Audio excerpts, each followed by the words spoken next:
Thanks for watching. Don't forget to like, comment, share and subscribe to Mufti Tariq Masood, famous scholar.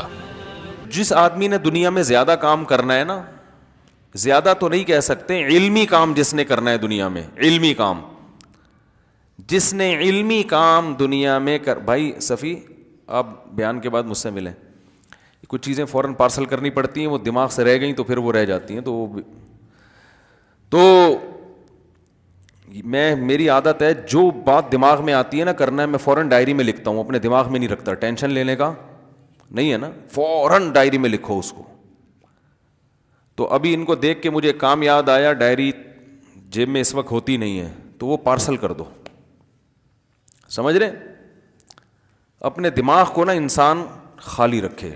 ہم لوگوں نے اپنے دماغ میں اتنے ساری چیزیں ٹھوس رکھی ہیں کہ یہ بھی کرنا ہے, وہ بھی کرنا ہے, فلانا بھی کرنا ہے, یہ بھی کرنا ہے, وہ بھی, اس کو پیسے دینے, اس سے پیسے لینے, تو اس کا نتیجہ یہ نکلتا ہے کہ جو بڑے اہم کام ہیں نا کرنے کے لیے, ان کے لیے دماغ فارغ نہیں ہوتا. سمجھ رہے, فارغ نہیں ہے, اتنی کچا کچ کھچڑی دماغ میں, جیسے دیگ میں چاول ہوتے ہیں نا کھچڑی, ایسے دماغ میں 100 قسم کے کام ٹھسے ہوئے ہیں. حضرت حکیم الامہ مولانا شرف علی تھانوی رحمہ اللہ تعالیٰ ایک دن صبح فجر کی نماز کے بعد چہل قدمی کرتے تھے اور ذکر بھی کرتے تھے. تو حضرت نے ذکر روک کے ڈائری نکالی, کچھ لکھ لیا اور جیب میں ڈال دی وہ ڈائری.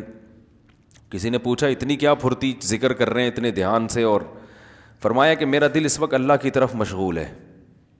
تو ایک کام یاد آیا تھا مجھے, تو میں نے سوچا کہ اس کو دماغ سے ڈائری پہ شفٹ کر دو, اور دماغ کو پھر کس کے لیے خالی کرو, اللہ کے لیے, ورنہ وہ بار بار کام کیا کرے گا, پریشان. سمجھ رہے ہیں کہ نہیں سمجھ رہے؟ تو خاندانی لوگوں کی ایسی زندگی ہوتی ہے کہ اللہ کے یاد سے غفلت نہ ہو. بھائی وہ اپنے دماغ کو تو ادھر کے لیے رکھو نا, کام تو ہوتے ہی رہیں گے, تو اس کو ڈائری کو ٹینشن میں ڈالو, صحیح ہے نا, ڈائری کو بولو یہ تمہاری ٹینشن ہے, یہ میری ٹینشن نہیں ہے. پھر کسی فارغ وقت میں انسان وہ ڈائری دیکھے کیا کیا کرنا تھا. Thanks for watching. Don't forget to like, comment, share and subscribe to Mufti Tariq Masood Speeches channel.